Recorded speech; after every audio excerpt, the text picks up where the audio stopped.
mid-1990s were a great period for New York fashion. There were all these really exciting designers, young designers.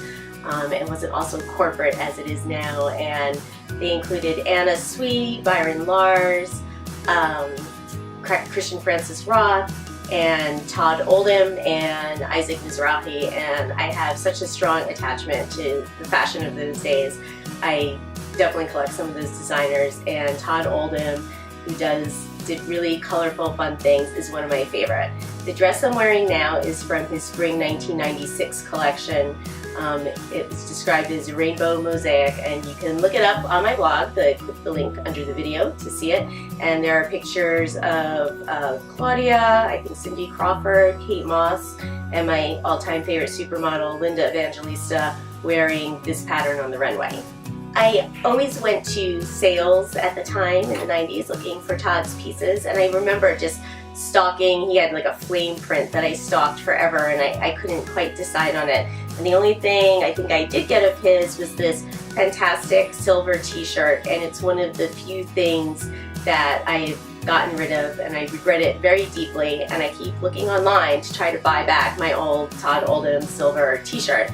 And while I'm looking for that t-shirt, I find other things such as this dress, which I got on eBay in 2015. And it was just some crazy size, but I was so desperate for it. I brought it to the most excellent tailor, Jean of Ghost Tailor in New York. She's not paying me for this. I've gone to her. She should, Jean. I've gotten her for a long time, and she's excellent. You can see I was not scared to make a statement. I have to look up the season for this, but he definitely made a Western statement. Shout out to my design friend Stacy Lohman, who particularly dislikes this jacket. She's like, where are you going to wear that? And I'm going to say what a friend of mine who sold vintage clothing for many years always said. She always said, Susie, of Ellen and Susie, she used to say, wear it to the supermarket, I don't care. So anyway, I'm going to wear this to the supermarket later today. We've got very distinctive skirts. If you're one of those people who's looking for basics, my closet is probably not for you. It's a little bit distinctive. This one is fabulous. I love this one. And this is a great little mini skirt. He did it as a long dress too. And I've seen that online, and I've never gotten it because I'm like, I already have the skirt, and now that I'm looking at the skirt, I'm thinking, I want that dress. So maybe I have to go look for that dress. And the one of my few really regrettable purchases. Again, this was from eBay a long time ago. I'm like, it's a Todd thing. Let me get it and see what can be done with that. I mean, maybe it'll just be like something funky for God knows what. But this was a bad idea for me because look, it's got cutout elbows. So that's an interesting concept for anyone, especially for me, because this might be too much information, but I've always had just the worst elbows. I'm a compulsive like leaner on tables and leaner on like rough surfaces, and kids even tease me for my horrible elbows. I'm looking at Erin for sympathy right now.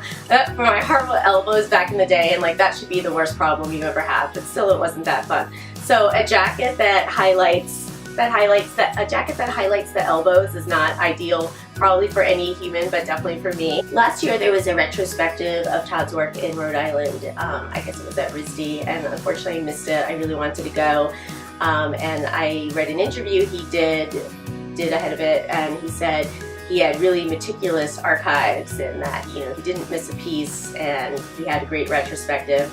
And I'm just saying, in case, Todd, in case you did maybe miss a piece, like one piece, and it happens to be this piece, just call me and I'll give you this piece, no charge, the elbow jacket.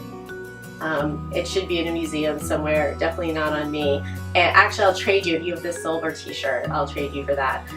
Todd, like a lot of the great independent designers of New York in those days, moved on to other things, and he used to do House of Style with Cindy Crawford way back in the day, and then he's done interior design, and he's done some work for The Gap. So he's kept himself really busy creatively without kind of being trapped in the apparel profession and the seasons, the fashion seasons now, which are harder to deal with than ever. So he probably made a great choice to just be a creative person and be his own boss and do what he wants. So good for you, Todd. but come get this jacket, seriously. Click the links below the video to see outfit pictures with various Todd Oldham pieces, and don't forget to subscribe to my YouTube channel so you don't miss the next video.